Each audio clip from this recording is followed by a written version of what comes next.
ಮತಗಳ್ಳತನದ ಆರೋಪ ಬಿಹಾರದ ಚುನಾವಣೆ ಮುಗಿದ ಮೇಲೂ ಕೂಡ ನಿಂತಿಲ್ಲ. ರಾಹುಲ್ ಗಾಂಧಿ ಬಿಹಾರದ ಎಲೆಕ್ಷನ್ಗಿಂತ ಮುಂಚೆನೇ ಇದೇ ವೋಟ್ ಚೋರಿ ಅಂತ ಹೇಳಿ ದೊಡ್ಡ ಮಟ್ಟದಲ್ಲಿ ಅದರ ಬಗ್ಗೆ ಪ್ರೆಸೆಂಟೇಷನ್ ಕೊಡ್ತಾ ಇದ್ರು. PPT ನಿರಂತರವಾಗಿ ನಡೀತಾ ಇತ್ತು. ಆಳಂದವನ್ನು ಅವ್ರು ಬಿಟ್ಟಿರಲಿಲ್ಲ, ಮಹದೇವಪುರವನ್ನು ಬಿಟ್ಟಿರಲಿಲ್ಲ. ಅನಂತರದಲ್ಲಿ ಮಹಾರಾಷ್ಟ್ರ, ಬೇರೆ ಬೇರೆ ರಾಜ್ಯಗಳಲ್ಲಿ ಯಾವ ಥರ ನಡೆದಿದೆ ಎನ್ನುವುದರ ಸಣ್ಣ ಝಲಕನ್ನು ಕೂಡ ತೋರಿಸ್ತಾ ಇದ್ರು.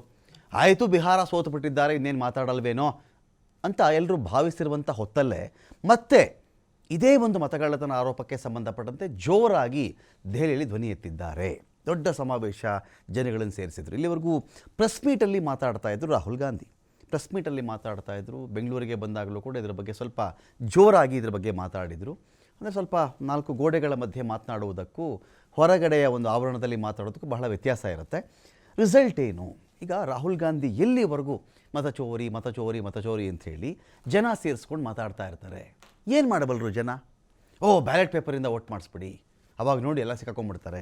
ಅಲ್ಲ ರೀ, ಮತಚೋರಿ ಎನ್ನುವುದೇ ನಿಜವಾದರೆ, ಮತಚೋರಿ ಮಾಡ್ತಿರುವುದು ರಾಹುಲ್ ಆರೋಪಿಸಿದಂತೆ ಒಂದು ವೇಳೆ ನಿಜವಿದ್ದರೆ ಬ್ಯಾಲೆಟ್ ಪೇಪರಲ್ಲೂ ಚೋರಿ ಮಾಡ್ತಾರೆ.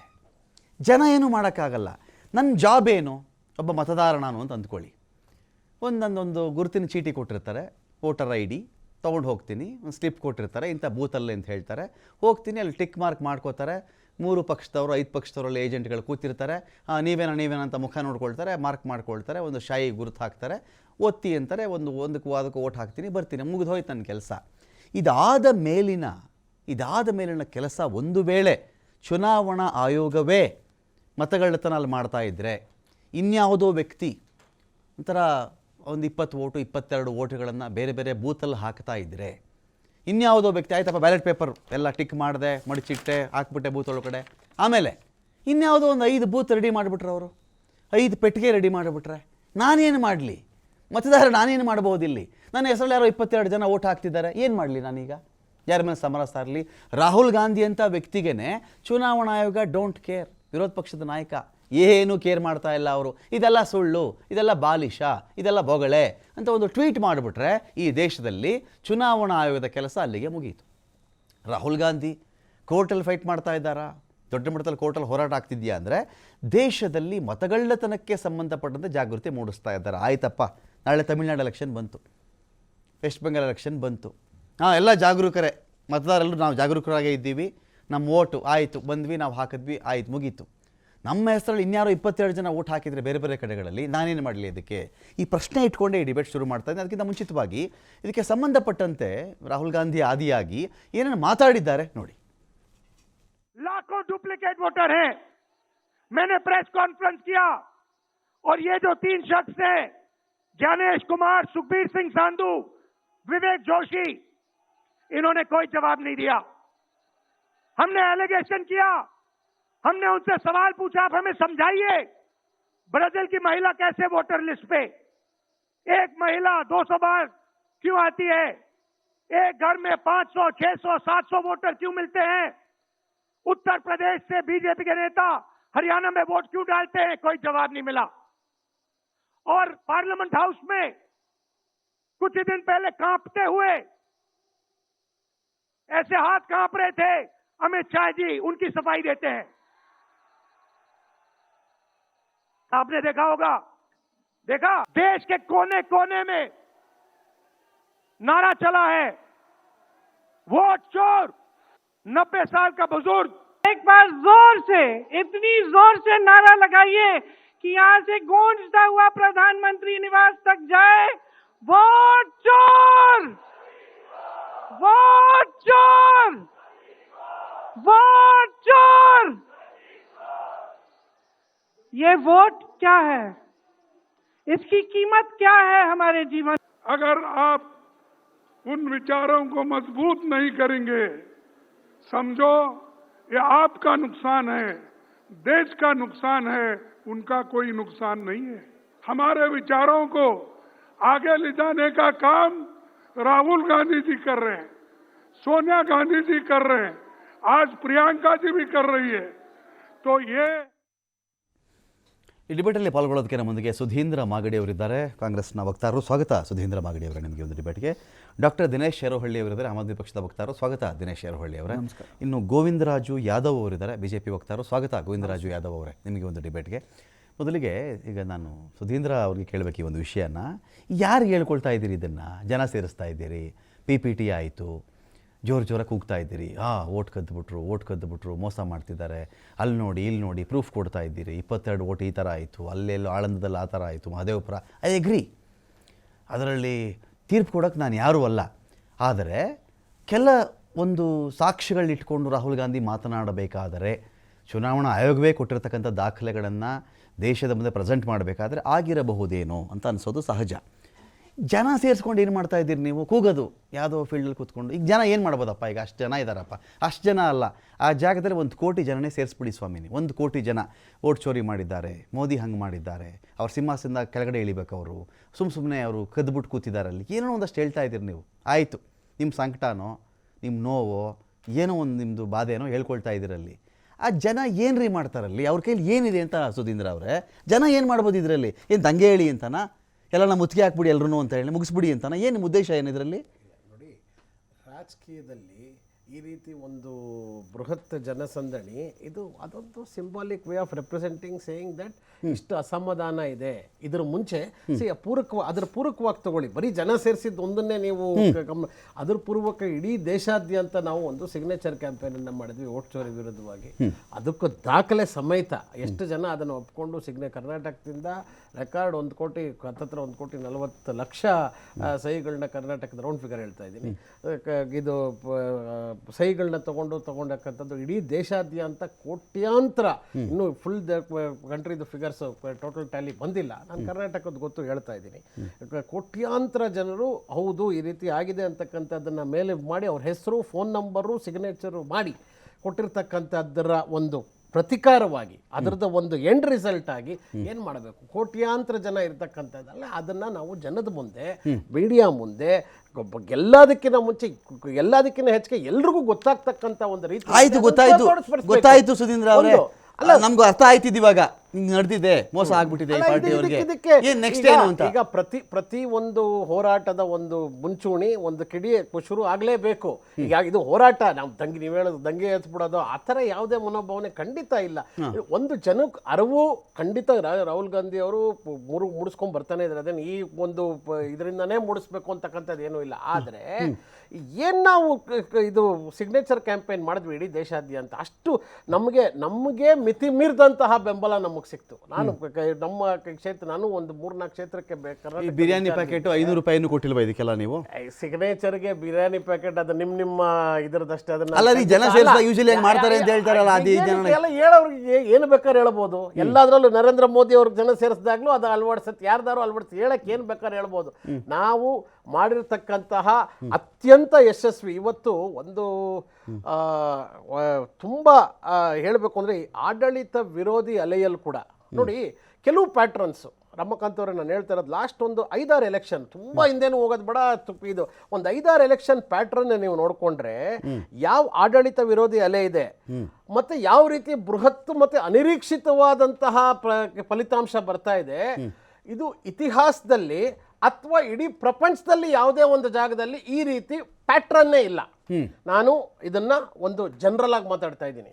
ಇದ್ರದ್ದು ಒಂದು ಏನೇ ಆಗಬೇಕಾದ್ರೂ, ಯಾರೇ ಗೆಲ್ಬೇಕಾದ್ರೂ ಸೋಲ್ಬೇಕಾದ್ರೂ ಇನ್ನೊಂದು ಆಗ್ಬೇಕಾದ್ರೂ ಒಂದು ಪ್ಯಾಟ್ರನ್ ಅಂತ ಇದೆ ಇತಿಹಾಸದಿಂದ. ನೀವು 1947 ನೋಡ್ಕೊಂಡ್ ಬನ್ನಿ, ನಾನು ಇವತ್ತಿನ ಹೇಳ್ತಾ ಇಲ್ಲ ಅದನ್ನ, ಆಯ್ತಾ? ಪ್ರತಿ ಸಲ ಕಾಂಗ್ರೆಸ್ ಒಂದು 60 ವರ್ಷ ಆಡಳಿತ, ಅದಕ್ಕೊಂದು ಪ್ಯಾಟ್ರನ್ ಇದೆ. ಅದಾದ್ಮೇಲೆ ಒಂದಷ್ಟು ಜನತಾದಳ ಬಂತು, ಇನ್ನೊಂದು ಬಂತು, ಅದಕ್ಕೂ ಒಂದು ಪ್ಯಾಟ್ರನ್ ಇದೆ. ಯಾವ ತರ ಆಯ್ತು, ಕಾರಣಗಳಿವೆ, ಒಂದು ಸ್ಟೈಲ್, ಒಂದು ಜನಕ್ಕೆ ಈ ಒಂದು ವ್ಯವಸ್ಥೆ ಇಷ್ಟ ಆಗಲಿಲ್ಲ, ಇವರು ಇಷ್ಟ ಆದ್ರು. ಈಗ ಆಮೇಲೆ ಇಷ್ಟ ಆಗ್ಲಿಲ್ಲ ಅನ್ನಕ್ಕೆ ಅದಕ್ಕೆ ಕಾರಣಗಳು, ಅದಕ್ಕೊಂದು ಆಡಳಿತ ವಿರೋಧಿ ಅಲೆ, ಅದನ್ನೆಲ್ಲ ಮೀರಿ ಬರೋ ಪ್ಯಾಟ್ರನ್ಗಳನ್ನೆಲ್ಲ ವಿಶ್ವ ಮೆಚ್ಚಿದ ನಾಯಕನ ಬಗ್ಗೆ ಮಾತಾಡ್ತಾ ಇದ್ದೀರಿ ನೀವು. ಯಾರು ವಿಶ್ವ ಮೆಚ್ಚಿದ ನಾಯಕ ಅದು ನಾವು ಅನ್ಕೋಬೇಕಷ್ಟೇ. ಅದು ಏನು ಮೆಚ್ಚಿದೆ ಅಂತಕ್ಕಂಥದ್ದು ನಾವು ನಮ್ಮ ದೈನಂದಿನ ಜೀವನದಲ್ಲಿ ಮತ್ತೆ ಇಲ್ಲಿ ಏನಾಗ್ತಾ ಇದೆ ಅದಕ್ಕೆ ಇದು ಬೇರೆ. ನರೇಂದ್ರ ಮೋದಿ ಅವರು ಅಕ್ರಮವಾಗಿ ಆ ಸಿಂಹಾಸನದ ಮೇಲೆ ಕುತ್ಕೊಂಡ್ಬಿಟ್ಟಿದ್ದಾರೆ, ಸಿಂಹಾಸನ ಬಿಟ್ಬಿಡಿ ಅಂತ ಕಿರಿಸ್ತಾ ಇದ್ದಾರೆ ರಾಮ್ಲೀಲಾ ಕಡೆಯಿಂದ, ಡೈಲಿ ಕಡೆಯಿಂದ. ಏನನ್ನಿಸ್ತು ನಿಮಗೆ ಇದೆಲ್ಲ ಈ ಥರ ಪ್ರೆಸೆಂಟೇಷನ್ ಮಾಡಿ ಅಷ್ಟೊಂದು ಜನ ಸೇರಿದ್ರು? ಅವರು ಒಂದು ಪ್ಯಾಟ್ರನ್ ಇಲ್ಲ, ಇವ್ರ ಈ ಥರ ಗೆಲ್ಲುವುದಕ್ಕೆ ಈ ದೇಶದಲ್ಲಿ ಒಂದು ಪ್ಯಾಟ್ರನ್ ಇಲ್ಲ, ಆಡಳಿತ ವಿರೋಧಿ ಅಲೆ ಇರುತ್ತೆ, ಅದರ ಆಚೆಗೆ ಇಷ್ಟೊಂದು ಸೀಟ್ ಬರುತ್ತೆ ಅಂದರೆ ಹೇಗೆ ಸಾಧ್ಯ ಅಂತ ಕಾಂಗ್ರೆಸ್ನವರ ಪ್ರಶ್ನೆ.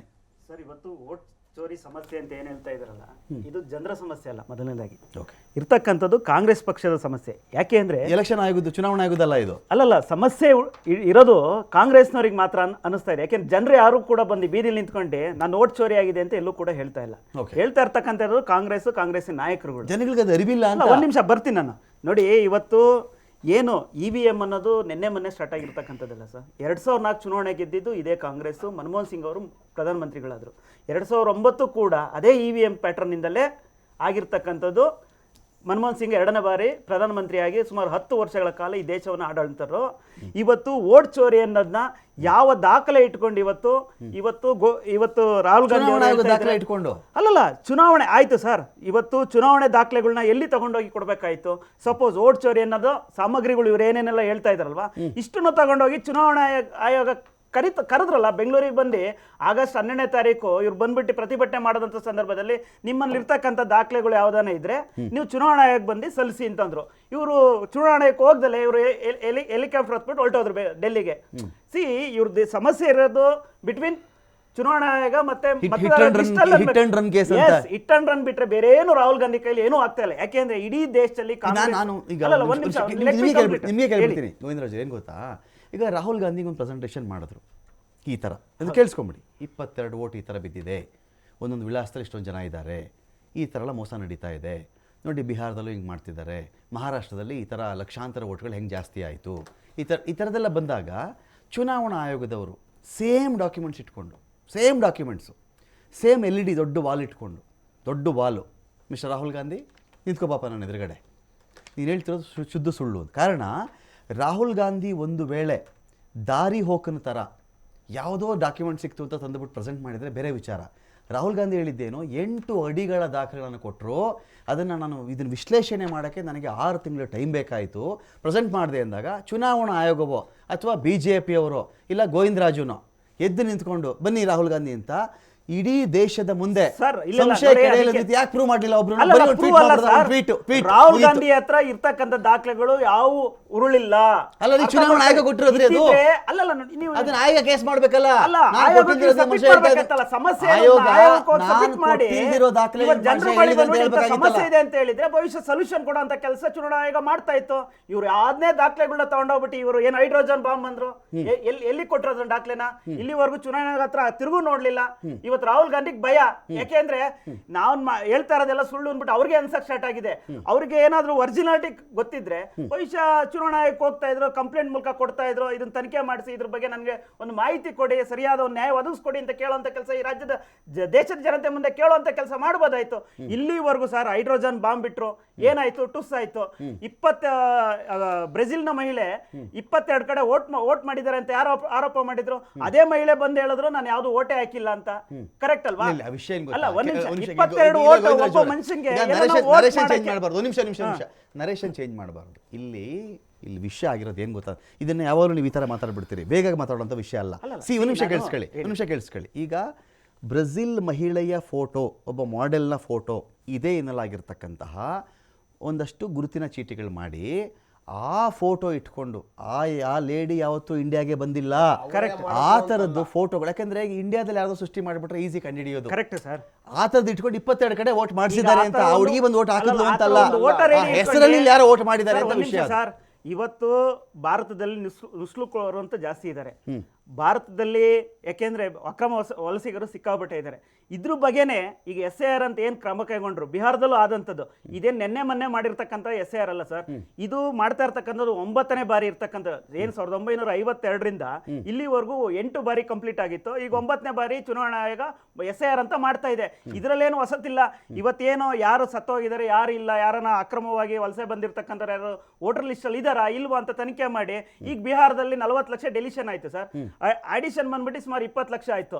ಇದೇ ಚುನಾವಣಾ ಆಯೋಗ ಎಲ್ಲಾ ಪಕ್ಷದವರೆಗೂ ನೋಟಿಸ್ ಕೊಟ್ಬಿಟ್ಟು ನಾವು ಈ ತರ 40 ಲಕ್ಷ 63 ಲಕ್ಷ 33 ಲಕ್ಷಕ್ಕೆ ಹೆಂಗೆ ಇಳಿಸ್ಬಿಟ್ರಿ ಅವಾಗ ಸುಪ್ರೀಂ ಕೋರ್ಟ್ ಹೇಳಿದ ತಕ್ಷಣ? ಅಲ್ಲ ಒಂದ್ ನಿಮಿಷ, ಲೆಟ್ ಮಿ ಕಂಪ್ಲೀಟ್ ಸರ್. ಇವ್ರು ಚುನಾವಣಾ ಆಯೋಗ ಎಲ್ರಿಗೂ ಪಕ್ಷದವ್ರಿಗೂ ನಿಮ್ಮಲ್ಲಿ ಯಾರಾದ್ರೂ ಈ ತರ ದಾಖಲೆಗಳಿದ್ದು ಇವರು ಸೇರಿಸುವಂತ ಕೆಲಸ ಇದೆ ಇಲ್ಲ ತಪ್ಪೇನ ನಡೆದಿದ್ರೆ ಬನ್ನಿ ನೀವು ಮಾಹಿತಿಯನ್ನ ಕೊಡಿ ಅಂತ ಕೇಳ್ಕೊಂಡ್ರಲ್ಲ. ಯಾವ್ದೇ ಪಕ್ಷದ ನಾಯಕರುಗಳು ಹೋಗ್ಲಿಲ್ಲ. ಯಾಕೆ ಹೋಗ್ಲಿಲ್ಲ? ಎಲ್ಲವೂ ಸರಿ ಇದ್ರಿಂದ ತಾನೇ ಹೋಗ್ಲಿಲ್ಲ ನೀವು. ದಿನೇಶ್ ಈಗ ಸುಮ್ನೆ ಆರೋಪ ಮಾಡಿ ದೇಶದ ಜನರನ್ನ ಎಲ್ಲೋ ಒಂದ್ ಕಡೆ ದಿಕ್ತಪ್ಸಂತ ಕೆಲಸ ಕಾಂಗ್ರೆಸ್ ನಾಯಕರ ಕಡೆಯಿಂದ ಆಗ್ತಾ ಇದೆ ಸರ್. ಇದಕ್ಕೆ ಸರಿಯಾದ ದಾಖಲೆಗಳು ಕೊಟ್ಟೆ ಏನು ಅವ್ರ ಕಾನೂನು ಕ್ರಮವಾಗಿ ಏನು ಹೋರಾಟ ಮಾಡಬಹುದು ಖಂಡಿತ ಮಾಡ್ಲಿ ಸರ್. ಇಲ್ಲಿವರೆಗೂ ರಾಹುಲ್ ಗಾಂಧಿ ದೇಶದ ಸಮಸ್ಯೆಗಳ ಬಗ್ಗೆ ಕೂತ್ಕೊಂಡು ಯಾವ್ದು ಒಂದು ಹೋರಾಟ ಮಾಡಕ್ಕಾಗಿಲ್ಲ. ಬರ್ತೀನಿ ದಿನೇಶ್ ಈಗ ಏನಾಗಿದೆ ಅಂದ್ರೆ ಈ ವೋಟ್ ಚೋರಿ ಅನ್ನೋ ವಿಚಾರ ಎಲ್ಲಿವರೆಗೆ ರಾಹುಲ್ ಗಾಂಧಿ ಮಾತ್ರ ಮಾತಾಡ್ತಾ ಇರ್ತಾರೋ, ರಾಹುಲ್ ಗಾಂಧಿ ಮಾತ್ರ ಈ ದೇಶದ ಚುನಾವಣಾ ಆಯೋಗದಿಂದ ಸಂತ್ರಸ್ತನಾಗಿರೋದು, ಆ ಮನುಷ್ಯನ ಸಮಸ್ಯೆ ಮಾತ್ರ ಇದೆ, ಮತ್ತು ಇಶ್ಯೂ ಮಾತಾಡೋಕ್ಕೆ ಪೇಟೆಂಟ್ ತಗೊಂಡಿರೋದು ರಾಹುಲ್ ಗಾಂಧಿ ಮಾತ್ರ.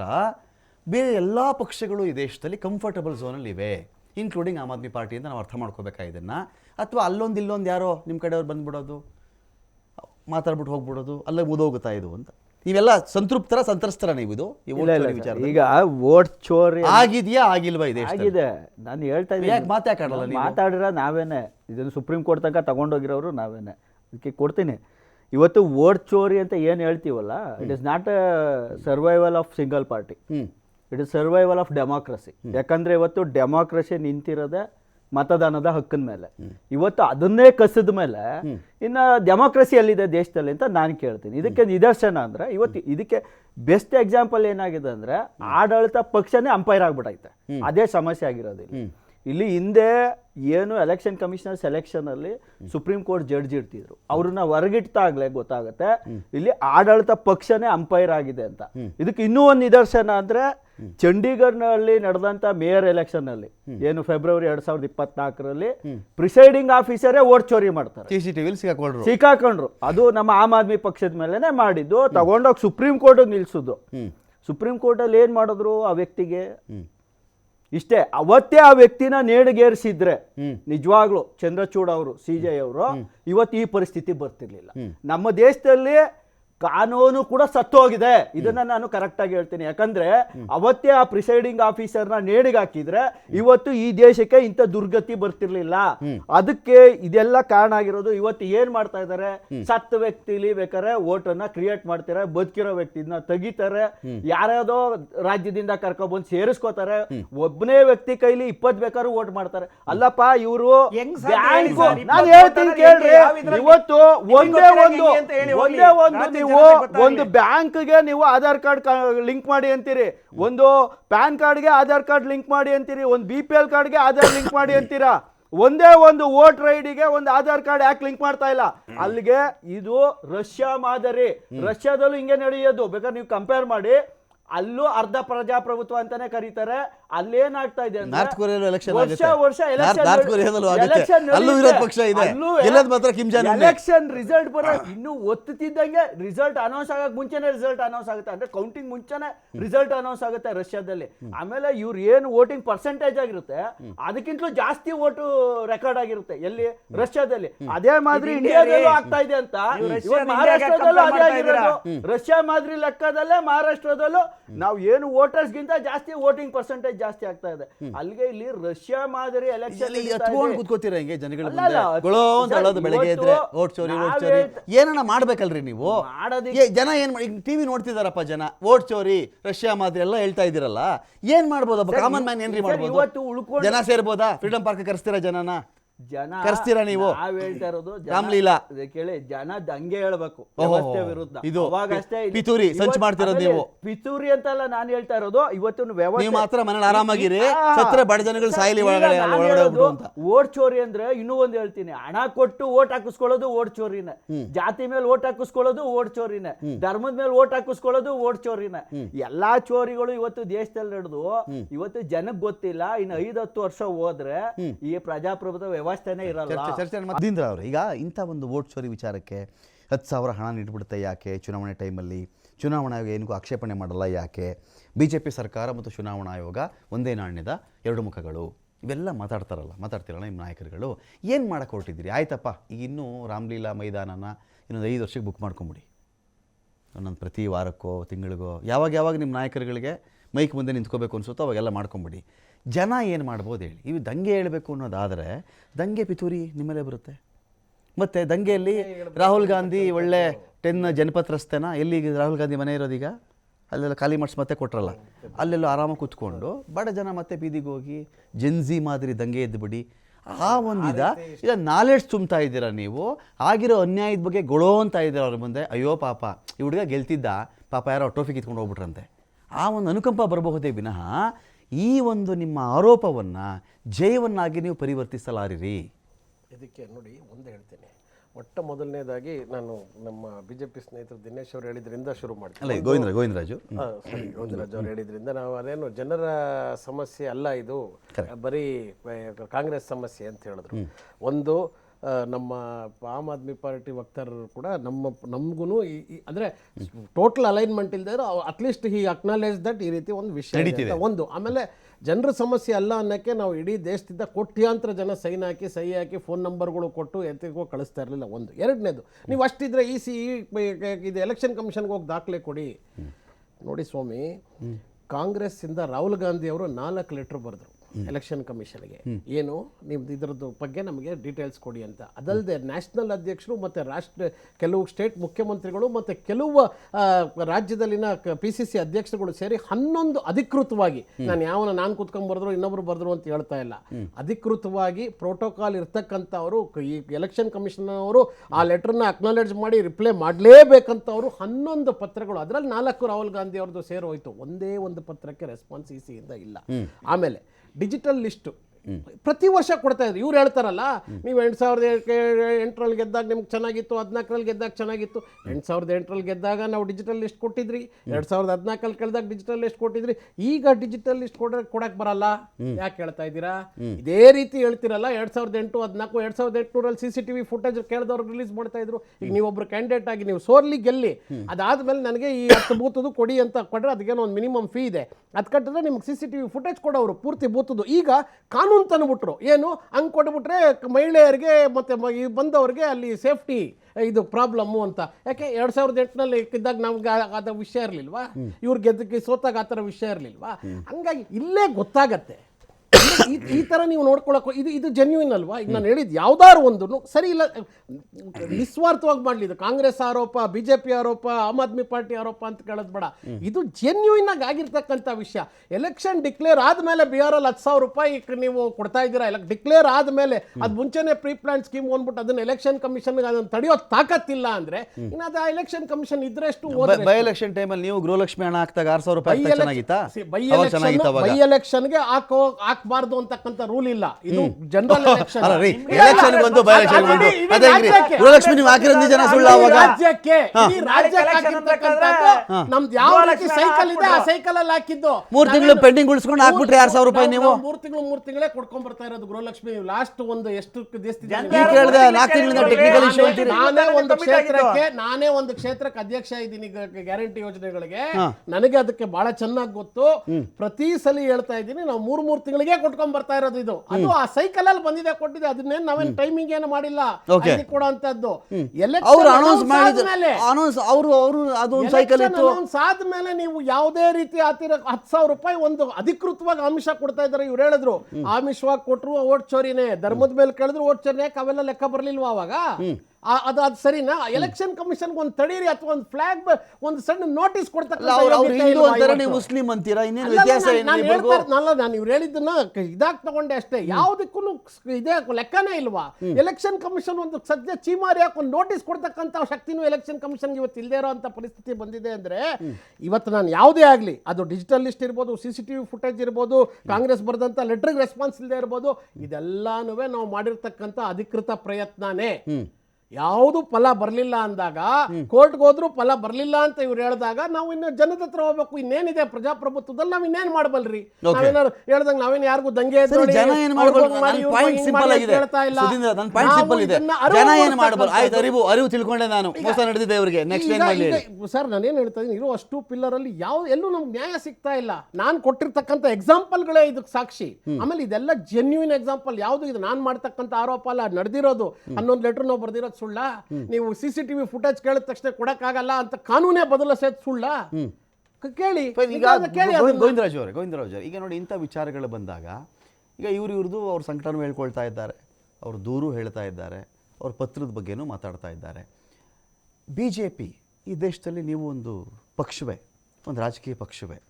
ಚುನಾವಣಾ ಆಯೋಗದ ಮೇಲೆ ಒಬ್ಬರಲ್ಲ ಅಂಥೇಳಿ 2, 3, 4 ಪಕ್ಷದವರು ಕೂಡ ಈ ಥರ ಆರೋಪ ಮಾಡಬೇಕಾದ್ರೆ ನೀವ್ಯಾಕೊಂದು ಧ್ವನಿಗೂಡಿಸಿ ಇದೇ ವಿಚಾರಕ್ಕೆ ಸಂಬಂಧಪಟ್ಟಂತೆ ಇಂಥ ಆರೋಪ ಬಂದಾಗ ನಾನು ಮೋಸದಿಂದ ಗೆದ್ದಿದ್ದೀನಿ ಅಂತ ಆರೋಪ ತೊಗೊಳಕ್ಕೆ ನಾನು ರೆಡಿ ಇಲ್ಲ, ಇದರ ಬಗ್ಗೆ ನಾನೇ ಒಂದು ತನಿಖೆ ನಡೆಯಬೇಕು ಅಂತ ಆಗ್ರಹ ಮಾಡ್ತೀನಿ, ಸುಪ್ರೀಂ ಕೋರ್ಟಿಗೆ ನಾನೇ ಆಗ್ರಹ ಮಾಡ್ತಾ ಇದ್ದೀನಿ, ಮಾನನಷ್ಟ ಮೊಕದ್ದಮೆಯನ್ನು ರಾಹುಲ್ ಗಾಂಧಿ ಮೇಲೆ ನಾನು ಹಾಕ್ತಾ ಇದ್ದೀನಿ, ನಾನು ಮೋಸದಿಂದ ಓಟ್ ಚೋರಿ ಮಾಡಿ ಓಟ್ ಚೋರಿ ಮೋದಿ ಚೋರ್ ಅಂತ ಮಾತಾಡ್ತಾ ಇದ್ದಾರಲ್ಲ, ಯಾಕೆ ನೀವು ಮಾಡಲ್ಲ? ನೀವು ಚುನಾವಣಾ ಆಯೋಗದ ವಕ್ತಾರರಿಕೆಯಿಂದ ಯಾವಾಗಿಂದ ಶುರು ಮಾಡ್ಕೊಂಡ್ಬಿಟ್ಟಿದ್ದೀರಿ ನೀವೆಲ್ಲರೂ? ಇಲ್ಲ ನೋಡಿ, ನಾವ್ ಯಾವುದೇ ಚುನಾವಣಾ ಆಯೋಗದ ವಕ್ತಾರರಾಗಿ ನೀವು ಯಾಕೆ ಒಂದು ಪತ್ರ ಬರಲಿಲ್ಲ? ಇಲ್ಲ ನೋಡಿ ಸರ್, ಯಾಕೆ ಗೊತ್ತಾ ಸರ್, ಇದು ಕಾಂಗ್ರೆಸ್ ನಾಯಕ ರಾಹುಲ್ ಗಾಂಧಿಗೆ ಏನಾಗಿದೆ ಅಂದ್ರೆ ಇವತ್ತು ಹುಚ್ಚುನ್ ತರ ಹೇಳಿಕೆಗಳನ್ನ ಕೊಡಕ್ ಸ್ಟಾರ್ಟ್ ಆಗ್ಬಿಟ್ಟು. ಒಂದ್ ನಿಮಿಷ, ಯಾಕೆ ಅಂದ್ರೆ ಮಾತು ಆಡ್ಬೇಕಾದ್ರೆ ಸ್ವಲ್ಪ ಇದ ಹುಚ್ಚಂತರ ಮಾತಾಡೋದು ಏನ್ರಿ ಅರ್ಥ? ಕಾಂಗ್ರೆಸ್ ಮಾತಾಡೋ ಸಂದರ್ಭದಲ್ಲಿ ಮಾತಾಡಿ, ನಾವು ಏನ್ ಮಾಡ್ತಾ ಇದ್ದೀವಿ, ಯಾವ ಹೋರಾಟ ತಗೊಂಡಿದೀವಿ ಅಂತಲೇ ಅವ್ರಿಗೆ ಅರ್ಥ ಆಗ್ತಾ ಇಲ್ಲ. ಯಾಕೆಂದ್ರೆ ಇವತ್ತು ಏನಾದ್ರೂ ಸಮಸ್ಯೆ ಇದ್ದಾಗ ನಾನು ಅವಾಗ್ಲೇನೆ ಹೇಳಿದೆ ಬಹಳ ಕ್ಲಿಯರ್ ಆಗಿ, ಇಲ್ಲಿವರೆಗೂ ಚುನಾವಣಾ ಆಯೋಗ ವಾಹಿನಿ ಮೂಲಕ ರಾಹುಲ್ ಗಾಂಧಿ ಅವರಿಗೆ ಮಾತು ಹುಚ್ಚದಾರಿ ಬರ್ದಿರೋದು ರಾಹುಲ್ ಗಾಂಧಿ ಅವರು ಚುನಾವಣಾ ಸಮಸ್ಯೆ ಮಾಡಿದಿರ ತಪ್ಪು ನಿಮ್ಮ ಹತ್ರ ಆಗಿದೆ, ಅದರಿಂದ ಧಮಕಿ ಆಗ್ತಾ ಇದ್ದೀರಾ ನೀವು, ಚುನಾವಣಾ ಆಯೋಗದ ಅಧಿಕಾರಿಗಳಿಗೆ ಧಮಕಿ ಆಗ್ತಾ ಇದ್ದೀರಾ, ಒಂದು ಜ್ಞಾನೇಶ್ ಕುಮಾರ್ಗೆ ನೋಡ್ಕೋಬೇಕು ಅಂತ ಹೇಳ್ತಾ ಇದ್ದೀರಾ. ಅಲ್ಲ ನೀವು ಆಗ್ತಾರೆ, ಅಲ್ಲ ವಿವೇಕ್ ಜೋಶಿಗೆ, ಸುಬ್ರಾಯ್ ಸಿಂಗ್ಗೆ ಎಲ್ಲರಿಗೂ ಧಮಕಿ ಆಗ್ತಾ ಇದ್ದೀರಾ. ಈಗ ಆಲ್ರೆಡಿ ದೇಶದ ಪ್ರಧಾನಮಂತ್ರಿಗಳಿಗೆ, ಗೃಹ ಮಂತ್ರಿಗಳಿಗೆ ಮುಗಿಸೋಕು ಬಿಡಲ್ಲ ಅಂತ ನೀವು ಹೇಳಿಕೆಗಳು ಮಾಡ್ತಾ ಇದ್ದೀರಾ. ಅಂದ್ರೆ ಏನು ಹೇಳ್ತೀರಾ? ನೀವು ಹೇಳ್ತಾ ಇದ್ದೀರಾ, ನೀವು ಹೇಳ್ತಾ ಇರೋದೇನಂದ್ರೆ ನೀವು ಚುನಾವಣೆ ಸೋಲಿಂದ ಕಂಗಾಲಾಗಿದ್ದೀರಾ. ನೋಡಿ ಏನಿಲ್ಲಿ ಈ ಟಾಪಿಕ್ ಗೆ ನೀವು ಕಾಂಗ್ರೆಸ್ ಚುನಾವಣಾ ಮಾತಾಡಬೇಡಿ, ಇಡೀ ದೇಶದಲ್ಲಿ ಕಂಗಾಲಾಗಿದ್ದೀರಾ ಅಷ್ಟೇ ಬಿಟ್ರೆ ಬಿಜೆಪಿ ಸತತವಾಗಿ ಗೆಲ್ತಾ ಇರೋದ್ರಿಂದ ನಿಮಗೆ ತಡ್ಕೊಳಕ್ಕಾಗ್ತಾ ಇಲ್ಲ. ಜನರು ಕೊಡುವಂತ ತೀರ್ಪಿಗೆ ಗೋವಿಂದರಾಜ್ ಅವರೇ, ಈಗ ಇಲ್ಲಿ ಒಂದು ನಿಮಿಷ ಕರ್ನಾಟಕದಲ್ಲಿ ಗೋವಿಂದರಾಜ್ ಅವರೇ ಅಲ್ಲ ಎಲ್ಲಾ ವಿಚಾರ ಕರ್ನಾಟಕಕ್ಕೆ ಇಲ್ಲಿ ಬಿಜೆಪಿ ಮಾಜಿ ಶಾಸಕ ಸುಭಾಷ್ ಗುತ್ತೇದಾರ್ ಸೇರಿ 7 ಆರೋಪಿಗಳು 22,000 ಪುಟಗಳ ಚಾರ್ಜ್ ಶೀಟ್ ಸಲ್ಲಿಸಿರೋದು BK ಸಿಂಗ್ ಮತ್ತು ತಂಡ, CID ADGP ದೋಷಾರೋಪ ಪಟ್ಟಿಯನ್ನು ಹಾಕಿರೋದು. ಇದೇನಿದು ಆಳಂದದಲ್ಲಿ ಆಳಂದದಲ್ಲಿ ಗೆದ್ದಿರ್ತಕ್ಕಂಥದ್ದು ಕಾಂಗ್ರೆಸ್, BR ಪಾಟೀಲ್ ಅನ್ನೋ ವ್ಯಕ್ತಿ ಗೆದ್ದಿರ್ತಕ್ಕಂಥದ್ದು, ಶಾಸಕರಾಗಿದ್ದಾರೆ, ಆಡಳಿತ ಮಾಡ್ತಾ ಇದ್ದಾರೆ. ಸೊ ಆ ತರದ್ದು ಆಗಿದ್ರೆ ಖಂಡಿತವಾಗ್ಲೂ ಈಗ ಕಾಂಗ್ರೆಸ್ನ ವ್ಯಕ್ತಿ ಯಾಕೆ ಗೆಲ್ತಿದ್ರು, ಕಾಂಗ್ರೆಸ್ಸಿನ ಶಾಸಕರ ಅದೇ ರೀತಿ ಮಾಡಿದ್ದು ವೋಟ್ ಡಿಲಿಷನ್ ನಡೀತಲ್ಲಿ ಇಲ್ಲ. ಯಾವ್ದಾದ್ರು ವ್ಯಕ್ತಿಗೆ ಡೆಲಿಷನ್ ಮಾಡೋದಕ್ಕೆ ಆ ಊರಿನಲ್ಲಿ ಇರ್ತಕ್ಕಂಥವ್ರಿಗೆ ಸರ್ ಎಲ್ಲಾ ಪಕ್ಷದ ಕಾರ್ಯಕರ್ತರು ಚುನಾವಣಾ ಇದಕ್ಕೆ ಒಂದು ವ್ಯವಸ್ಥಿತವಾಗಿ ಅವರು ಕೂಡ ಮನೆಗೆ ಹೋಗಿ ವೋಟರ್ ಇದ್ದಾರೆ ಇಲ್ವಾ ಅಂತ ಚೆಕ್ ಮಾಡ್ತಾರೆ. ಅವಾಗ ಇವ್ರು ಚೆಕ್ ಮಾಡಿದಾಗ 3 ಪಾರ್ಟಿಯವರು ಇರ್ತಾರೆ, 4 ಪಾರ್ಟಿಯವರು ಇರ್ತಾರೆ, ಯಾರು ಚೆಕ್ ಮಾಡಿರಲ್ಲ. 40 ಸೆಕೆಂಡ್ ಅಲ್ಲಿ ಇಬ್ಬರು ಡಿಲಿಷನ್ ಗೆ ಒಬ್ಬ ಫಾರ್ಮ್ ಫಿಲ್ ಮಾಡ್ತಾನೆ ಅಂದ್ರೆ ಹೆಂಗ್ರಿ ಅದು 40 ಸೆಕೆಂಡ್ಸ್ ಅಲ್ಲಿ? ಮಹಾರಾಷ್ಟ್ರಲ್ಲಿ ಕೂತ್ಕೊಂಡು ಬೇರೆ ರಾಜ್ಯದಲ್ಲಿ ಕೂತ್ಕೊಂಡು 42 ಸೆಕೆಂಡ್ಸ್ ಅಲ್ಲಿ ಸರ್ ಈಗ SIT ಅಂತ ಇವರು ಕರ್ನಾಟಕ ಕಾಂಗ್ರೆಸ್ ಸರ್ಕಾರದಿಂದ SIT ಮಾಡೋರು ಸರ್. ಚುನಾವಣಾ ಆಯೋಗ ಹೇಳ್ಬಿಟ್ಟು ಇವರು ಕೋರ್ಟ್ ಮೂಲಕ ಮಾಡ್ಕೊಳ್ಳಿ ಹಾಗಾದ್ರೆ ಅದು ಮಾಡ್ಬೋದಲ್ರಿ? ಒಂದು ಡೇಟಾ ಆಪರೇಟರ್ಗಳು ಯಾವ ರೀತಿ ಒಂದು ಇದ್ರ ಚಿಕ್ಕ ಕಾಲ್ ಸೆಂಟರ್ ನ ಆಪರೇಟ್ ಮಾಡಿದ್ರು, ಫೇಕ್ ಸಿಮ್ ಕಾರ್ಡ್ ಆಯ್ತಾ, ನೀವು ಮಾಡಿಸಿಲ್ಲ ಅಂತ ಯಾವ ಗ್ಯಾರಂಟಿ ರೀ? ಕಾಂಗ್ರೆಸ್ ಪ್ಲಾಟ್ಫಾರ್ಮ್ಗಳು OTP ಪ್ಲಾಟ್ಫಾರ್ಮ್ ನ ಫ್ರಾಡ್ ಕ್ರಿಯೇಟ್ ಮಾಡಿರ್ತಕ್ಕಂಥದ್ದು ಸಂಪೂರ್ಣ ಡೀಟೈಲ್ ಅಲ್ಲಿ ದಾಖಲೆ ಇದೆ. ಅರ್ಥ ಆಯ್ತಾ? ನಾವೇ ಮಾಡಿಸ್ಕೊಂಡು ನಾವೇ SIT ಹಾಕಿ ಹಾಕೊಳ್ಳೋ ಇವಾಗ ನೀವು ನಾನು ಮುಂಚೆ ಅವಾಗ ಹೇಳಿದಷ್ಟು ಪಾಯಿಂಟ್ ನೀವು ನಂಬಲ್ಲ. SIT ರಚನೆ ಆಗಿದೆ, SIT ಇಂದ ಬಂದಿರತಕ್ಕಂಥ ಅಧಿಕೃತ ವರದಿ ಯಾಕೆ ನಿಮ್ ಪೊಲೀಸವ್ರ ಮೇಲೆ ನಂಬಿಕೆ ಇಲ್ಲ? ನಾವ್ ಹೇಳ್ತಾ ಇರೋದ್ರ ಮೇಲೆ ನಂಬಿಕೆ ಇಲ್ಲ, ಜನ ಯಾವ್ದ್ರ ಮೇಲೆ ಮಾಡ್ತೀರಿ? ಅದ್ರ ಬಗ್ಗೆ ಇಲ್ಲಿ ಏನಾಗಿದೆ ಅಂದ್ರೆ ನಾನು ಹೇಳೋದು, ಮನುಷ್ಯನಿಗೆ ಇಂಥ ವಿಚಾರಗಳಲ್ಲಿ ರಿಸಲ್ಟ್ ಬೇಕು. ಅದು ಕೋರ್ಟ್ ರಿಸಲ್ಟ್ ಆದರೂ ಕೊಡಲಿ, ಚುನಾವಣಾ ಆಯೋಗ ಬಂದಾದರೂ ಮಾತಾಡಲಿ. ಈಗೇನೋ ಚುನಾವಣಾ ಆಯುಕ್ತರ ವಿಚಾರದಲ್ಲಿ ಯಾವುದೋ ಕ್ರಮಗಳಾಗಬಾರ್ದು ಅಂತ ಒಂದು ಬಿಲ್ ತಂದು ಬಿಟ್ಟಿದ್ದಾರೆ. ಇದು ನಾವು ಕೇಳಿರಲಿಲ್ಲ, ಸೋಫಾರ್ ನಾವು ಇದನ್ನು ಕೇಳಿರಲಿಲ್ಲ. ಅಂದರೆ ಚುನಾವಣಾ ಆಯುಕ್ತರ ವಿಚಾರದಲ್ಲಿ ಅವರನ್ನು ರಕ್ಷಣೆ ಮಾಡೋಕ್ಕೂ ಒಂದು ಈ ಥರದೊಂದು ವಿಧೇಯಕ ಬೇಕಾಗಬಹುದು, ಮಸೂದೆ ಬೇಕಾಗಬಹುದು, ನಮಗೆ ಗೊತ್ತಿಲ್ಲ. ಅದು ಫಸ್ಟ್ ಆಫ್ ಇಟ್ಸ್ ಕೈಂಡ್ ಅಂತ ನಾವು ಭಾವಿಸೋಣ. 2 ವಿಚಾರ ಆಗಲೇ ಪ್ರಸ್ತಾಪ ಮಾಡಿದ್ರು. ಒಂದನೇ ವಿಚಾರ ಏನು, ಸುಪ್ರೀಂ ಕೋರ್ಟ್ನ ಮುಖ್ಯ ನ್ಯಾಯಮೂರ್ತಿಗಳನ್ನು ಚುನಾವಣಾ ಆಯುಕ್ತರನ್ನು ಆಯ್ಕೆ ಮಾಡುವ ಸಮಿತಿಯಿಂದ ಆಚೆ ಇಟ್ಟಿದ್ದು ಯಾಕೆ ಅಂತ. ಅದಕ್ಕೆ ನಮ್ಗೆ ಇಲ್ಲಿವರೆಗೂ ಆನ್ಸರ್ ಸಿಕ್ಕಿಲ್ಲ. ನಮ್ಗೆ ರಾಹುಲ್ ಗಾಂಧಿನೂ ಕೇಳಿದ್ದಾರೆ ಅದನ್ನು. 2ನೇ ವಿಚಾರ ಅಂತ ಬಂದಾಗ ಅವ್ರ ಮೇಲೆ ಏನೇ ವಿಚಾರಗಳಿದ್ರು ಕ್ರಮಗಳಾಗಬಾರ್ದು ಅಂತ ಬಂದಾಗ ಅವರೊಂಥರ ಫ್ರೀ ಅಲ್ವಾ, ವಾಕ್ ಫ್ರೀ, ಆರಾಮಾಗಿ ಅವರು ಇರಬಹುದಾಗತ್ತಾ ಅಂತ ಒಂದು ಉತ್ತರದಾಯಿತ್ವ ಬೇಕಿತ್ತೇನೋ ಅವ್ರದ್ದು ಅಂತ ಹೇಳಿ. ಅಲ್ಲ, ಈ ದೇಶದ ಕಾನೂನು ಹೆಂಗಿರ್ಬೇಕಂದ್ರೆ ಕಾನೂನು ಎಲ್ರಿಗೂ ಒಂದೇ ಆಗಬೇಕು. ಯಾರೇ ತಪ್ಪ ಮಾಡಲಿ ಶಿಕ್ಷೆ ಆಗಲೇಬೇಕು. ಅದು ಪ್ರಜೆ ಇರ್ಬೋದು, ರಾಜ ಇರ್ಬೋದು, ಅಥವಾ ಚುನಾವಣಾ ಆಯೋಗ ಇರ್ಬೋದು. ಇವರು ಫಸ್ಟ್ ಆಫ್ ಆಲು ಚುನಾವಣಾ ಆಯೋಗಕ್ಕೆ, ಸೆಲೆಕ್ಷನ್ ಕಮಿಟಿಗೆ, CJIನ ಆಚೆ ಇಟ್ಟ ಮೇಲೆ ಈಸ್ ಅ ಪನಿಷಬಲ್ ಅಂತ ಅರ್ಥ. ಈಸ್ ಅ ಪನಿಷಬಲ್ ಅಂತ. ಚುನಾವಣಾ ಆಯೋಗನೇ ಸೆಲೆಕ್ಟ್ ಮಾಡಿದೆ ಅಂದ್ರೆ ಪನಿಷ್ಮೆಂಟ್ ಕೊಡಕ್ಕಾಗಲ್ಲ. ಇನ್ನುವೆ ಚುನಾವಣಾ ಆಯೋಗನೇ ಸೆಲೆಕ್ಟ್ ಮಾಡ್ಬಿಟ್ಟಿದ್ಯಪ್ಪ, ಒಬ್ಬ ಅಲ್ಲ CJI ಸೆಲೆಕ್ಟ್ ಮಾಡಿದ್ದಾರೆ, CJI ಅವರೇನೆ ಚುನಾವಣಾ ಆಯುಕ್ತರನ್ನ ಸೆಲೆಕ್ಟ್ ಮಾಡಿದ್ದಾರೆ, ಅವರು CJI ಇವ್ರಿಗೆ ಪನಿಷ್ಮೆಂಟ್ ಮಾಡಕ್ಕಾಗಲ್ಲ ಅನ್ನೋ ಕ್ವಶನ್ ಬರುತ್ತೆ. ಇವತ್ತು CJI ಅವ್ರನ್ನೇ ಆಚೆ ಇಟ್ಟ ಮೇಲೆ ಚುನಾವಣಾ ಆಯುಕ್ತರನ್ನ ಪನಿಷ್ ಮಾಡಬಹುದು. ಇದು ಆಕ್ಚುಯಲ್ ವಿರೋಧ ಪಕ್ಷದ ನಾಯಕರು ಕೂರಿಸಿರ್ತಾರಲ್ಲ, ವಿರೋಧ ಪಕ್ಷದ ನಾಯಕರನ್ನ ಪ್ಯಾನಲ್ ಕೂರಿಸಿರ್ತಾರಲ್ಲ, ನಾವ್ ಅವರು ಒಪ್ಕೊಂಡಿರ್ತಾರಲ್ಲ. ಆಡಳಿತ ಪಕ್ಷನೇ ಇವತ್ತು ಅಂಪೈರ್ ಆಗ್ಬಿಟ್ಟಿದೆ.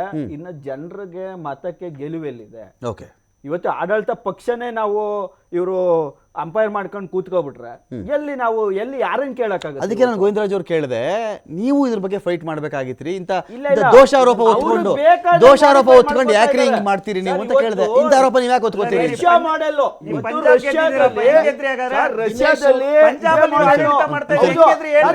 ಅದಕ್ಕೂ ಕಾರಣ ಹೇಳ್ತೀನಿ. ಇವತ್ತು ಕಾಂಗ್ರೆಸ್ ಇವತ್ತು ಫೇಲ್ಯೂರ್ ಆಗೋದಕ್ಕೂ ನಾನು ಹೇಳ್ತೀನಿ. ಇವತ್ತು ಏನಂದ್ರೆ ಎಲೆಕ್ಷನ್ ನಡೆಸದೇ ಇರೋದು ಓಟ್ ಚೋರಿನ. ಇವತ್ತು ಕರ್ನಾಟಕದಲ್ಲಿ ZP, TP, GBA, BBMP ಎಲೆಕ್ಷನ್ಗಳು ಮಾಡಿಲ್ವಲ್ಲ, ಇದು ಓಟ್ ಚೋರಿ. ಲಾಸ್ಟ್ 10 ವರ್ಷ ಆಯ್ತು ಎಲೆಕ್ಷನ್ ನಡೆದು. 10 ವರ್ಷದಿಂದನೂ ಓಟ್ ಚೋರಿ ಮಾಡಿದ್ದಾರೆ. ಜನರು ಓಟ್ಗಳನ್ನ ಚೋರಿ ಮಾಡಿ ಕೇಂದ್ರಾಡಳಿತ ಮಾಡ್ಕೊಂಡವ್ರು. ಇವತ್ತು ಬೆಂಗಳೂರು ಪಾಳೆಗಾರಿಕಾ ಆಡಳಿತದಲ್ಲಿದೆ. ಇಲ್ಲಿಗೆ ಒಬ್ಬ ಗೌಡ, ಒಬ್ಬ ಶಾನ್ಭೋಗ ಇದ್ದಾನೆ. ಗೌಡ ಯಾರಂದ್ರೆ DK ಶಿವಕುಮಾರ್, ಶಾನ್ಭೋಗ ಅಂದ್ರೆ ಮಹೇಶ್ವರ ರಾವ್. ಅವ್ರಿಬ್ರೇ ಆಡಳಿತ ಮಾಡ್ತಾ ಇರೋದು ಇವತ್ತು ಬೆಂಗಳೂರು. ಇವತ್ತು ಕಮಿಷನರ್ ಹೇಳ್ತಾರೆ 50,000 ಏನೋ ಇವ್ರಿಗೆ ಇವು ಬಂದಿರೋದು, ಏನೋ ಕಂಪ್ಲೇಂಟ್ಸ್, 50,000 ಕಂಪ್ಲೇಂಟ್ಸ್ ರಿಜಿಸ್ಟರ್ ಆಗಿದ್ದಾವೆ ಗ್ರೇವೆನ್ಸ್ ಅಲ್ಲಿ. ಒಂದು ಸಾಲ್ವ್ ಮಾಡಿಲ್ಲ, ಸುಮ್ನೆ ಕ್ಲೋಸ್ ಮಾಡ್ತಾರೆ. ಈಗ ನಾನೇ ಒಂದ್ ಪಾರ್ಕಲ್ಲಿ ಮರ ಬಿದ್ದೋಯ್ತಾ ಇದೆ, ಅದು ಎತ್ತಿ ಅಂತ ಹಾಕಿದ್ರೆ ಕ್ಲೋಸ್ ಮಾಡಿರ್ತಾರೆ. ಓಟ್ ಚೋರಿ ನಾನು ಹೇಳ್ತಾ ಇರೋದು. ಈ ರೀತಿ ಚೋರಿ ಮಾಡ್ಕೊಂಡು ಕೂತಿದ್ದಾರೆ 2 ಪಕ್ಷಗಳು. ಇವತ್ತು ನಾವು ಪಂಜಾಬ್ ಅಲ್ಲಿ ಯಾಕೆ ಗೆದ್ದಿದ್ದೀವಿ, ಇನ್ನು ನೆಕ್ಸ್ಟ್ ಗೆಲ್ತೀವಿ. ಯಾಕಂದ್ರೆ ಆಡಳಿತ ವೈಖರಿ ಹಂಗಿದೆ. ನಾವು ಪ್ರತಿಯೊಂದನ್ನು ಜನರ ಹಕ್ಕುಗಳನ್ನ ರೀಚ್ ಮಾಡ್ತಾ ಹೆಂಗೆದ್ರಿ ಅಂತ ಕೇಳಿದವ್ರು ಹೆಂಗೆದ್ರಿ ಮಾಡ್ತೀವಿ. ಇವತ್ತು ನಾವು ಹೇಳ್ತಾ ಇರೋದು ಹೌದಪ್ಪ, ಓಟ್ ಚೋರಿ ನಡೀತಾ ಅಂತೂ ಮಾಡಿಲ್ಲ. ಏನ್ ಕಾಂಗ್ರೆಸ್ ಏನೀಗ ಅವರೇ ಅವರೇ ಹೇಳಿದ್ದು, ಅವ್ರಿಗೆ ಎಲ್ಲಿಂದ ಸಿಗ್ತಾ ಅವರೇ SIT ರಿಪೋರ್ಟ್ ರೀ ಅದು. ನಾನು ಆಳಂದ ಕ್ಷೇತ್ರ SIT ರಿಪೋರ್ಟ್ ರೀ. ನೀವು ಅದನ್ನೇ ಬೇರೆ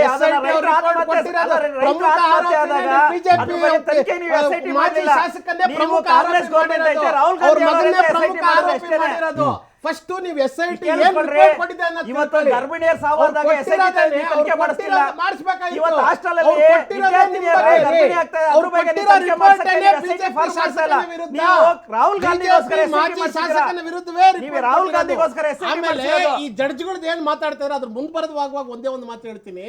ಇವತ್ತು ನಮ್ಮ ದೇಶದಲ್ಲಿ ಯಾವ ರೀತಿ ಅದನ್ನ ಕಬ್ಬಳಿಸ್ತಾ ಇದ್ದಾರೆ ಹಕ್ಕನ್ನ ಅಂದ್ರೆ, ಅಮಿತ್ ಶಾಗೆ ಕಂಪ್ಲೀಟ್ ಕ್ಲೀನ್ ಚಿಟ್ ಕೊಟ್ಟಂತ ಜಡ್ಜ್ ಇವತ್ತೇನಾಗಿದ್ದಾರೆ.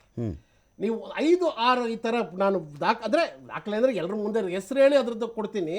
ಮೊನ್ನೆ ಇದ್ರ ಕೊಟ್ಟಂತಹ ಜಡ್ಜು ಇವ್ರಿಗೆ ಅದಾನಿ ಪರವಾಗಿ ಒಂದು 6 ಕೊಡ್ತಾರೆ. ಇವತ್ತು ಚೀಫ್ ಇನ್ಫಾರ್ಮೇಶನ್ ಕಮಿಷನರ್ ಆಗಿದ್ದಾರೆ. 4 ರಾಜ್ಯಕ್ಕೆ ಇದು ರಾಜ್ಯಪಾಲರಾಗಿ ಇವತ್ತು 4 ಜನ CJI ತೀರ್ಪು ಬರೆದ್ಬಿಟ್ರೆ ಅವ್ರು ಏನು ಬೇರೆ ಪೊಸಿಷನ್ ಹೋಗ್ಬಾರ್ದು ಅಂತ ನೀವು ಹೇಳೋದು ಒಳ್ಳೆ ಕಥೆ ಆಯ್ತಲ್ಲ. ಅರ್ಹತೆ ಮೇಲೆ ಹೋಗಿರ್ಬೋದು, ಒಳ್ಳೆ ಕಥೆ ಆಯ್ತಲ್ಲ. ರಂಜನ್ ಗೊಗೊಯ್ MP ಆದ್ರಪ್ಪ, ರಂಜನ್ ಗೊಗೊಯ್ MP ಆದ್ರು CJI ಆದ್ಮೇಲೆ. ಅದನ್ನೇ ಹೇಳ್ತಾ ಇರೋದು ನಾನು ಅದನ್ನೇ ಹೇಳ್ತಾ ಇರೋದು. ಯಾವ ಪಕ್ಷದಿಂದ ಆದ್ರು ಈ ರೀತಿ ಒಂದು ಪ್ಯಾಟರ್ನ್ ಇತ್ತಾ? ಮುಂಚೆ ನಾವು ಇತಿಹಾಸ ನೋಡಿ ಅಲ್ಲ ಈಗ CJI ರಂಜನ್ ಗೊಗೊಯ್ ಅಯೋಧ್ಯೆ ತೀರ್ಪು ಕೊಟ್ಟು ರಂಜನ್ ಗೊಗೊಯ್ ಅವರು MP ಆದ್ರೆ ತಪ್ಪ? ಅದು ಆದ್ರು ತಪ್ಪು ಅಂತ ನಾನು ಹೇಳ್ತಾ ಇಲ್ಲ. ಸಹಾಯ ಯಾರು ಮಾಡಿದ್ರು?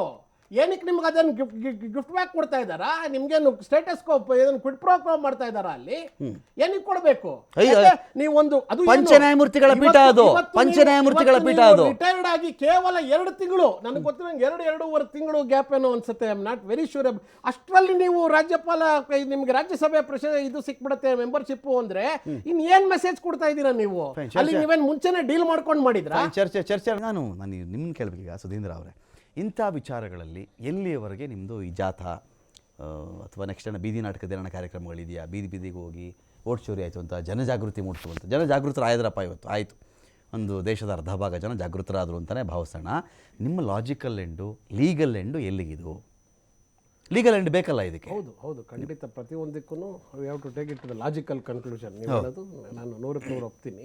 ನೋಡಿ, ನೀವು ಈ ಒಂದು ರಾಮಲೀಲಾ ಮೈದಾನದಲ್ಲಿ ಆಗಿದ್ದನ್ನು ಬರೀ ಒಂದು ಜನ ಸೇರಿಸ್ಬಿಟ್ವಿ, ಭಾಷಣ ಮಾಡ್ಬಿಟ್ವಿ ಅಂತಕ್ಕಂಥ ಕಾಂಟೆಕ್ಸ್ಟಲ್ಲಿ ತಗೋಬೇಡಿ. ನಾನು ಆವಾಗಲೇ ಹೇಳ್ದಂಗೆ ಬೇರೆ ಯಾವ ಪ್ರಯತ್ನಗಳು ಮಾಡದೆ ಸುಮ್ಮನೆ ಜನದ ಮುಂದೆ ಬಂದು ನಾವು ಭಾಷಣ ಮಾಡಿದ್ವಿ, ಬೆಳಗ್ಗೆಯಿಂದ ಸೇರಿದ್ವಿ ಅಂತಕ್ಕಂಥದ್ದಲ್ಲ. ಎಲ್ಲ ರೀತಿಯ ಅದು ಲೀಗಲ್ ಇರ್ಬೋದು ಅಥವಾ ಕಾನ್ಸ್ಟಿಟ್ಯೂಷನಲ್ಲಿ ನಮ್ಗೆ ಯಾವ ರೀತಿ ಹಕ್ಕು ಕೊಟ್ಟಿದೆ, ಒಬ್ಬ MP ಗೋ ಒಬ್ಬ ಲೀಡರ್ ಆಫ್ ಅಪೋಸಿಷನ್ಗೋ ಕೊಟ್ಟಿದೆ, ಅದನ್ನೆಲ್ಲ ಮಾಡಿ ಅದು ಯಾವುದೂ ನಮಗೆ ಫಲಿಸದೆ ಅಂದರೆ ನಮ್ಮ ಕಡೆಯಿಂದ ಇದು ಅನ್ನೋದಕ್ಕಿಂತ ಅದಕ್ಕೆ ಪ್ರತಿಕೂಲವಾದ ಒಂದು ನಮಗೇನು ಸಾರಾಂಶನೋ ಅಥವಾ ಉತ್ತರನೋ ಬರದೇ ಇದ್ದಾಗ ಇದು ಇಸ್ ಎ ಲಾಸ್ಟ್ ರಿಸಾರ್ಟ್. ನಾವು ಜನರ ಹತ್ರನಾದ್ರೂ ಹೋಗಿ ನೋಡಪ್ಪ ಈ ಥರ ಆಗ್ತಾ ಇದೆ ಅಥವಾ ಅದು ಅರಿವು ಮೂಡಿಸೋದ್ರ ಜೊತೆಗೆ ಆ ಸತ್ಯಾಂಶ.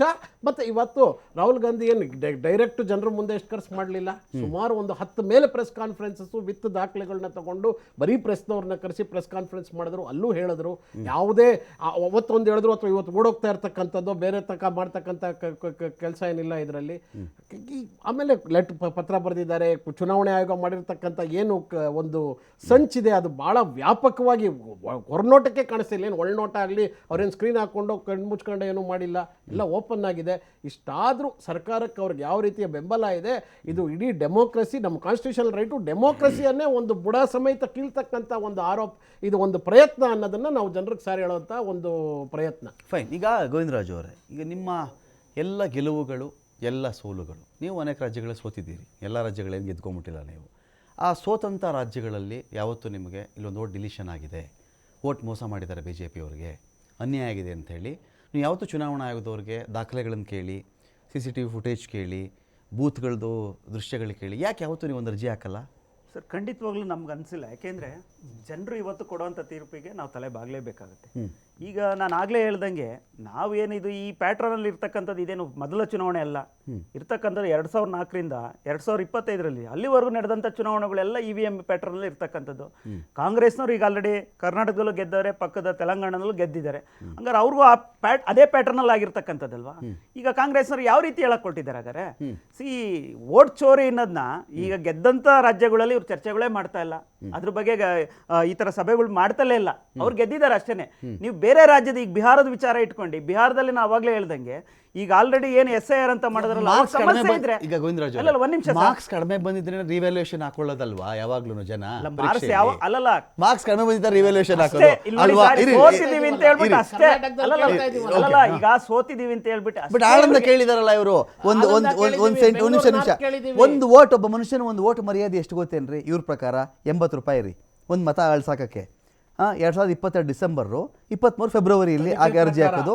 6018 ಅರ್ಜಿ ಭರ್ತಿ ಮಾಡಿರೋದು, ಡಿಲೀಟ್ ಮಾಡಕ್ಕೆ ಕೊಟ್ಟಿರೋದು. ಇದು ಮಾಡಿ ಗೆದ್ದಿರೋದಲ್ವಾ ಸರ್? ಈಗ ಆಳಂದದಲ್ಲೂ ಕಾಂಗ್ರೆಸ್ ಗೆದ್ದಿರೋದು, ಕಾಂಗ್ರೆಸ್ ಮಾಡಿ ಗೆದ್ದಿರ್ತಕ್ಕಂಥದ್ದು ಅಲ್ಲ ರೀ. ವೋಟ್ ಅದು ಏನಾಯ್ತು ಅಂದ್ರೆ ಇದು ಬಹಳ ಇಂಟ್ರೆಸ್ಟಿಂಗ್ ವಿಚಾರ ಇದೆ ಇಲ್ಲಿ. ಈ ಎಚ್ಚೆತ್ಕೊಳ್ದೇ ಇದ್ದಿದ್ರೆ ಯಾವ ಒಬ್ಬ ವ್ಯಕ್ತಿ ಇದ್ನೋ ಆತನ ಚಿಕ್ಕಪ್ಪನಿಗೆ ವಿಷಯ ಗೊತ್ತಾಗುತ್ತೆ ಮೊದಲು. ಅಲ್ಲಿ ಯಾರಿದ್ರು ಅವ್ರು ಗೊತ್ತಾದಾಗ ಅವ್ರು ಚೆಕ್ ಮಾಡ್ಕೊಂಡು ಹೋದಾಗ ಡಿಲೀಷನ್ ಆಗ್ಬಿಟ್ಟಿದೆ ಅಂತ ಗೊತ್ತಾಗುತ್ತೆ. ನಾನು ಅರ್ಜಿ ಹಾಕಿಲ್ಲ ಅಂತಾರೆ ಅವರು. ಈಗ ಇವ್ರಿಗೆ ಏನಾಗಿದೆ ತಿಳ್ಕೋಬೇಕು, ಇದು ಕಂಪ್ಲೇಂಟ್ ಕೊಟ್ಟಿದ್ದೆ ಕಾಂಗ್ರೆಸ್ ಅಲ್ವಾ? ಅಲ್ಲಲ್ಲ, ಕಾಂಗ್ರೆಸ್ ಗೊತ್ತಾ ಸರ್, 60-65 ವರ್ಷಗಳ ಕಾಲ ಕಾಂಗ್ರೆಸ್ ಅವರು ಬ್ಯಾಲೆಟ್ ಪೇಪರ್ ಅಲ್ಲಿ ಅವ್ರಿಗೆ ಇಷ್ಟ ಬಂದಂಗೆ ಒತ್ಕೊಂಡು ಎಲ್ಲಿಗೆಲ್ಗೂ ಹೋಗ್ಬಿಡ್ತೀರಿ. ಆಯ್ತು, ಅದು ಆಗಿದೆಯಪ್ಪ, ನಿಮಗೆ ಅಧಿಕಾರ ಕೊಟ್ಟರು. ಅಲ್ಲ, ಈಗ ಸತ್ಯಂ ಶಿವಂ ಸುಂದರಂ ಅಂತ ನೆನ್ನೆ ಒಂದು ಹೇಳಿಕೆ ಕೊಟ್ಟರು ರಾಹುಲ್ ಗಾಂಧಿ ಅವರು. ಅಂದ್ರೆ ಇಷ್ಟ ದಿನ ನಾವು ಈಗ ಸತ್ಯ ಹುಡುಕಕ್ಕೆ ಹೊರಟಿದ್ದಾರೆ. ಯಾಕೆಂದ್ರೆ ಇಷ್ಟ ದಿನ ಅವ್ರು ಮಾಡಿದ್ದೆಲ್ಲ 63 ವರ್ಷಗಳ ಕಾಲ ಸುಳ್ಳು ಹೇಳಿ ಅಲ್ಲ ಸರ್. ಈಗ doctor BR Ambedkar 1952 Mumbai north ಅಲ್ಲಿ ನಿಂತ ಸಂದರ್ಭದಲ್ಲಿ ಏನು ಓಟ್ಗಳನ್ನ ಇನ್ವ್ಯಾಲಿಡ್ ಮಾಡಿದಂತ ಆರೋಪ ಇದೆ. ಅದೇ ಪತ್ರ ಬರೆದ್ರಲ್ಲ, ಅಂಬೇಡ್ಕರ್ ಅವರೇ ಪತ್ರ ಬರೆದ್ರು, ನಮ್ಮನ್ನ ಈ ತರ ಇನ್ವ್ಯಾಲಿಡ್ ಮಾಡಿ ನಮ್ಗೆ ಸೋಲ್ಸಂತ ಕೆಲಸ ಇವತ್ತು ಕಾಂಗ್ರೆಸ್ ಅವ್ರು ಮಾಡಿದ್ರು ಅಂತ. ಆರೋಪ ಅಂದ್ರೆ ಏನ್ ಹೇಳ್ತಾರೆ ಕಾಂಗ್ರೆಸ್ ಯಾವ ರೀತಿ ಹೇಳಿಕೆಗಳು ಕೊಡ್ತಾರೆ? ಕೊಡ್ಲಿ ವಿಶ್ಲೇಷಣೆ. ಹಾಗಾದ್ರೆ ವೋಟ್ ಚೋರಿ ಮಾಡಕ್ಕಂದ್ರೆ ಸುಮಾರು 60-65 ವರ್ಷಗಳು ಇವ್ರು ಅದನ್ನೇ ಮಾಡ್ಕೊಂಬಂದ್ರು ಸರ್. ಇವತ್ತು ಅದು ಆಟ ನಡೀತಾ ಇಲ್ಲದ್ರಿಂದ ಇವ್ರಿಗೆ ಅನ್ಸಿದೆ ವೋಟ್ ಚೋರಿ ಆಗ್ತಾ ಇದೆ, ನಮ್ಗೆ ಮತ ಬರ್ತಾ ಇಲ್ಲ, ಜನರು ಕೂಡ ಎಲ್ಲ ಕೂಡ ಕಾಂಗ್ರೆಸ್ ಬಿಟ್ಟು ಬಿಜೆಪಿ ಕಡೆ ತಿರುಗ್ತಾ ಇರೋದ್ರಿಂದ ಇವ್ರಿಗೆಲ್ಲ ಒಂದ್ ಕಡೆ ಅನಿಸ್ತಾ ಇದೆ ನಾವು ಇದನ್ನ ಸರ್ ಇಡೀ ದೇಶದಲ್ಲಿ ಒಂದು ಸಮಸ್ಯೆ ಇಟ್ಕೊಂಡು ಕಳೆದ 11 ವರ್ಷದಿಂದ ಯಾವುದೇ ಒಂದು ಹೋರಾಟಕ್ಕೆ ರಾಹುಲ್ ಗಾಂಧಿ ಕೂರ್ಲಿಲ್ಲ. ಜನರ ಸಮಸ್ಯೆಗಳ ಬಗ್ಗೆ ಆಗ್ಲಿ, ರೈತರ ಸಮಸ್ಯೆಗಳ ಬಗ್ಗೆ ಭಾರತ್ ಜೋಡೋ ಮಾಡಿದ್ರಲ್ರಿ, ಭಾರತ್ ಜೋಡೋ ಎಲ್ಲ ಯಾವ್ದು ಸರ್ ಭಾರತ್ ತೋಡ ಆಗಿತ್ತು ಅಷ್ಟೇ ಬಿಟ್ರೆ ಎಲ್ಲಾಗಿತ್ತು ಇವ್ರದ್ದು? ಅಲ್ಲ, ತೋಡು ಆಗಿದ್ದು ನಾನು ಜೋಡಿಸ್ತೆ ಅಂತ ಎಲ್ಲಾಗಿತ್ತು? ತೋಡ ಆಗಿದ್ರೆ ತಾನೇ ಜೋಡ್ಸೋ ಕೆಲಸ ಮಾಡಕ್ಕಾಗಿದ್ದು. ನಫರತ್ ಕಿ ಬಾಜಾರ್ ಮೇ ಮೊಹಬ್ಬತ್ ಕಿ ದುಕಾನ್ ಎಲ್ಲ ರಾಹುಲ್ ಗಾಂಧಿ ಯಾವ ಯಾತ್ರೆ ಏನಕ್ಕೆ ಮಾಡ್ತಾ ಇದೀವಿ ಅಂತಲೇ ಗೊತ್ತಿಲ್ಲ. ಅದು ಸಮಸ್ಯೆ ಇರ್ತಕ್ಕಂಥದ್ದು. ಕಾಂಗ್ರೆಸ್ನವ್ರು ಏನು ಅಂದ್ರೆ ಅವ್ರ ಹಿಂದೆ ಓಡಾಗ್ತಾ ಇದಾರೆ ಅಷ್ಟೇ ಬಿಟ್ರೆ. ಈಗ ದಿನೇಶ್ ಈಗ ಏನ್ ಮಾಡೋದು ಹೇಳಿ? ಈಗ ಆಳಂದ ಇವ್ರ ಕಡೆ ಗೆದ್ದಿದ್ದ ಹೊರತಾಗಿಯೂ ಕೂಡ ಅಂದರೆ ಕೂದಲೆಳೆ ಅಂತರದಲ್ಲಿ ಪಾರಾದೆ ನಾನು ಅಂತ ಒಂದು ಫೀಲಿಂಗ್ ಇದೆ ಅವರಿಗೆ. ಈ ಥರದ ಒಂದು ಓಟ್ ಚೋರಿ ಆಗಿಬಿಟ್ಟಿದೆ. 80 ರೂಪಾಯಿಗೆ ಒಂದು ಓಟ್ ಡಿಲಿಷನ್ಗೆ ಅರ್ಜಿ ಹಾಕ್ಬಿಟ್ಟಿದ್ದಾರೆ. ಯಾರೋ ಕೂತ್ಕೋತಾನೆ, ಎಲ್ಲೋ ಕೂತ್ಕೋತಾನೆ, ಎಲ್ಲಿಂದನೋ ಅರ್ಜಿ ಅಪ್ಲೋಡ್ ಆಗಿಬಿಡ್ತವೆ. ಬೆಳಗಿನ ಜಾವ 4 ಗಂಟೆಯಲ್ಲಿ 4:16 ಯಾರು ಇದ್ದು ಅಂಥ ಪುಣ್ಯದ ಕಾರ್ಯಕ್ಕೆಲ್ಲ ಕೈ ಹಾಕ್ಬಿಟ್ಟಿದ್ರು ಅಂತೆಲ್ಲ ಚರ್ಚೆ ಬಂತಲ್ಲ. ಇದೆಲ್ಲ ಏನು? ಚುನಾವಣಾ ಆಯೋಗ ಎಲ್ಲಿಯಾದರೂ ರೆಸ್ಪಾಂಡ್ ಮಾಡಿದೆ ಸೂಕ್ತವಾಗಿ ಅಂತ ಅನಿಸ್ತಿದೆ ನಿಮಗೆ? ಪಕ್ಷಗಳೇನಾದರೂ ಮಾತಾಡ್ಕೊಳ್ಳಿ. ಹೌದು, ಈಗ ಆಯೋಗವನ್ನ ಕಳ್ಳ ಅಂತ ಹೇಳ್ತಿರೋದು ರಾಹುಲ್ ಗಾಂಧಿ. ಆಯೋಗನೇ ಕಳ್ಳ ಅಂತ. ಅದಕ್ಕೆ ಮುಂಚೆ ನಾವೇ ಹೇಳ್ದು 2024ರಲ್ಲಿ ಚಂಡೀಗಢ ಎಲೆಕ್ಷನಲ್ಲಿ ಹೇಳ್ದು. ಅದಾದಮೇಲೆ ಡೆಲ್ಲಿ ಎಲೆಕ್ಷನ್ 2025ರಲ್ಲಿ ಜನವರಿಲೇ ಹೇಳ್ದು. ಚುನಾವಣಾ ಆಯೋಗ ಕಂಪ್ಲೇಂಟು ಕೊಟ್ಟರು ಅರವಿಂದ್ ಕೇಜ್ರಿವಾಲ್. ಇಷ್ಟೊಂದು ಡೆಲಿಷನ್ ಮಾಡಿದ್ದಾರೆ, ಇಷ್ಟೊಂದು ಆ್ಯಡ್ ಮಾಡವ್ರೆ, ಒಂದೊಂದು ಮನೆಗೆ 70-80 ವೋಟ್ಗಳು ಆ್ಯಡ್ ಮಾಡಿದ್ದಾರೆ, ಎಷ್ಟೊಂದು ಕಡೆ ಡೆಲೀಟ್ ಮಾಡಿದ್ದಾರೆ. ಇದೆಲ್ಲ ಗೊತ್ತಿದ್ದು ಕೂಡ ಇವತ್ತು ದೇಶದಲ್ಲಿ ಏನಾಗಿದೆ ಅಂದರೆ ಅವ್ರ ಮೇಲೆ ಕ್ರಮ ಜರುಗಿಸಂಗಿಲ್ಲ ಅಂತ ಇವ್ರು ತಂದಿರೋ ಒಂದು ಕಾನೂನು ಕೂಡ ಏಟ್ ಬೀಳ್ತದೆ. ಯಾಕಂದರೆ ಅದಕ್ಕೆ ಚೀಫ್ ಜಸ್ಟಿಸು ಕೂಡ ಆ್ಯಕ್ಷನ್ ತಗೊಳಂಗಿಲ್ಲ ಅನ್ನೋ ರೀತಿ ಇದನ್ನು ಕಾನೂನನ್ನು ಬಲಪಡಿಸಿದ್ದಾರೆ.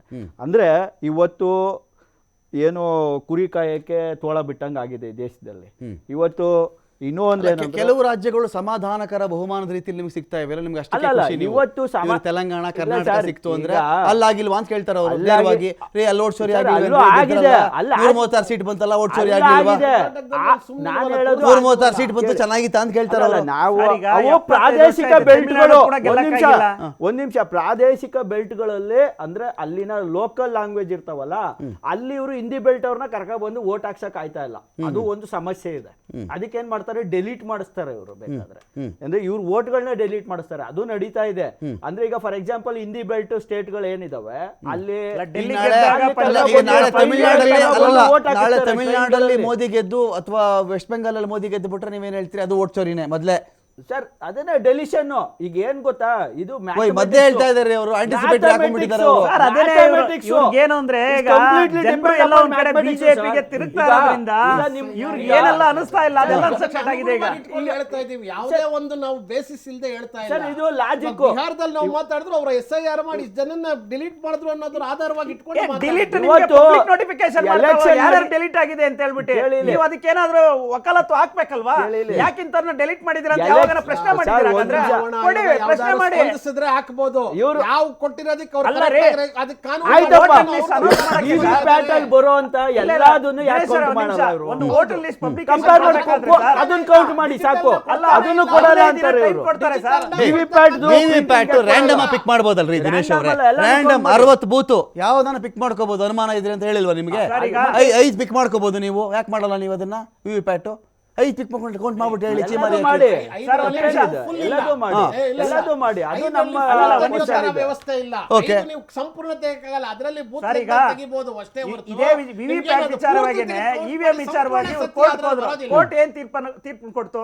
ಈಗ ಏನ್ ಎಲೆಕ್ಷನ್ ಒಂದು ವೋಟಿಂಗ್ ಪ್ಯಾಟರ್ನ್ ಆಗಿರುತ್ತಲ್ವಾ, ಆ ವೋಟಿಂಗ್ 45 ದಿನ ತನಕ ಇರುತ್ತೆ. ಅದರಲ್ಲಿ ನಿಮ್ಮಲ್ಲಿ ಏನಾದ್ರೂ ಅನುಮಾನ ಮತ್ತೆ ಮತ್ತೊಂದು ಆಗಿದ್ರೆ ನೀವು ರೀಕೌಂಟಿಂಗ್ ಇನ್ನೊಂದಕ್ಕೆ ಮತ್ತೊಂದಕ್ಕೆ ಹೋಗ್ಬೋದು ಅಂತ ಅಲ್ವಾ?